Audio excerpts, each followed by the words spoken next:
Whatever happened to the global chip shortage? Let's dive into the details, shall we? President Biden has been traveling across the country to meet with state leaders in an effort to ramp up semiconductor production across the United States. America is coming back. We're determined to lead the world in the manufacturing of semiconductors, President Biden said Tuesday. In 1990, the U.S. produced around 37% of chips used around the world. That percentage has plummeted over time to just 12%.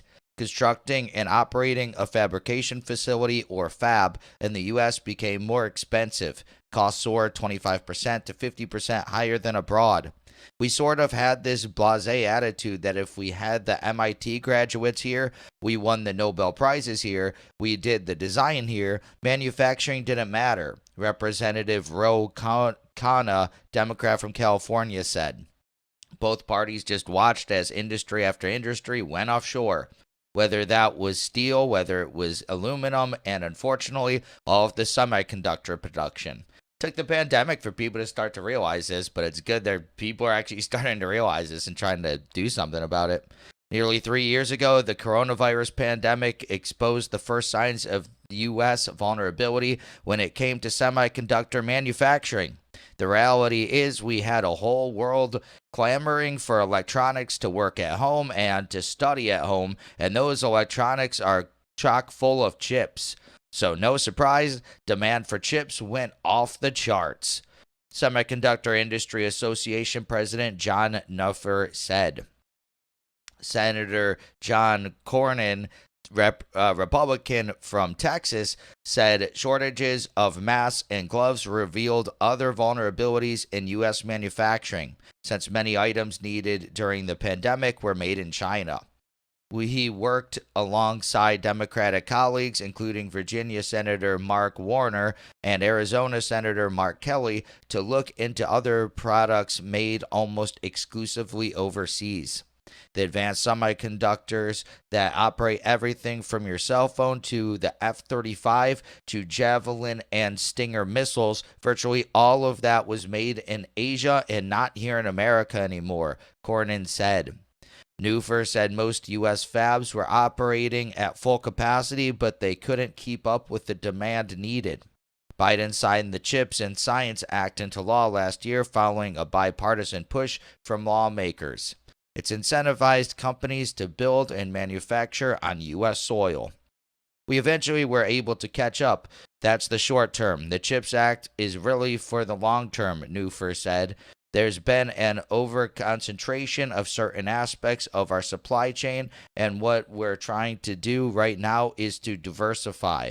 Right now, 75% of manufacturing has happened in Asia. That's been in East Asia. That's probably too much. Definitely too much. Commerce Secretary Gina Raimondo spoke about the Chips for America program on Special Report this past February. Semiconductor companies have been able to apply for those incentives through this initiative. Congress has sent $52 billion to us here at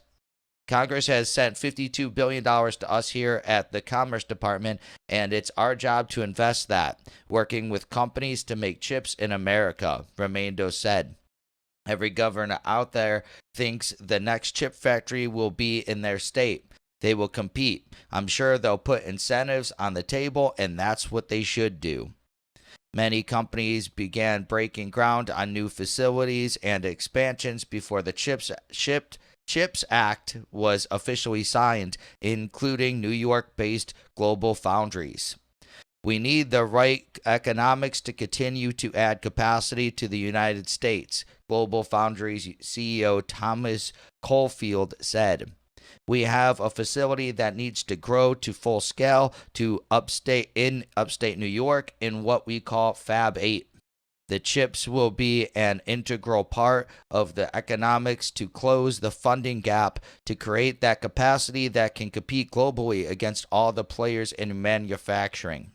Since the end of 2022, at least 23 new chip fabs have been announced and 9 will increase production, according to the Semiconductor Industry Association. Companies including Intel and TSMC have announced plans to build new fabs in Arizona.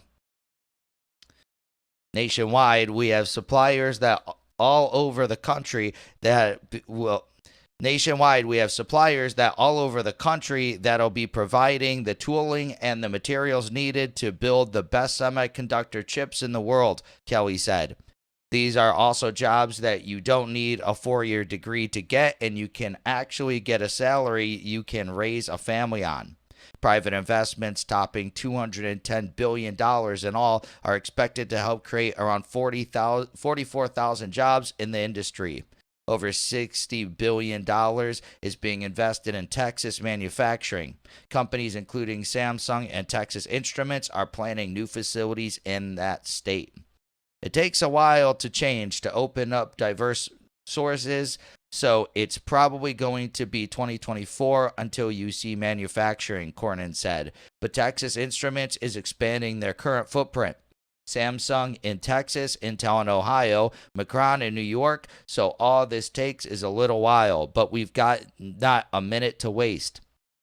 U.S. domestic production is expected to increase in the near future, but competing abroad with Taiwan could take some time. I would say it's going to take us years. The CHIPS funding gives us the tools we need to start manufacturing these semiconductor chips here, Kelly said. What it means for our country, that we don't have to go across the Pacific Ocean to get something so critical that's in everything that has an on-off switch.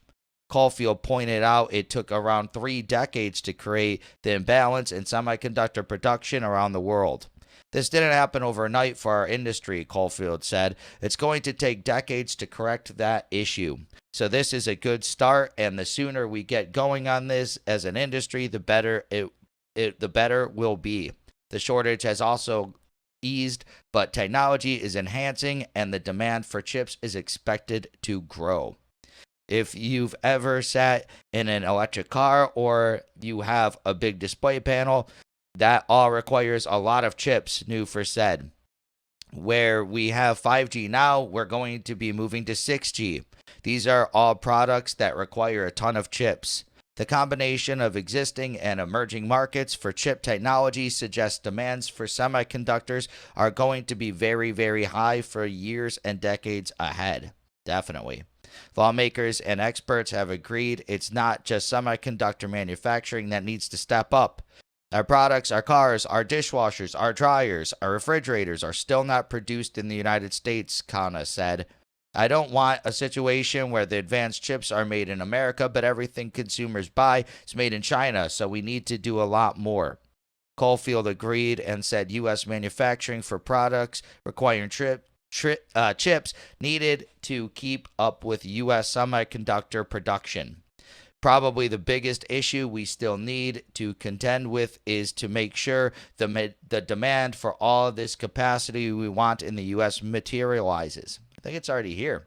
Caulfield said, the last thing we want to do is in industry create capacity in the U.S. and have to go unutilized. Interesting.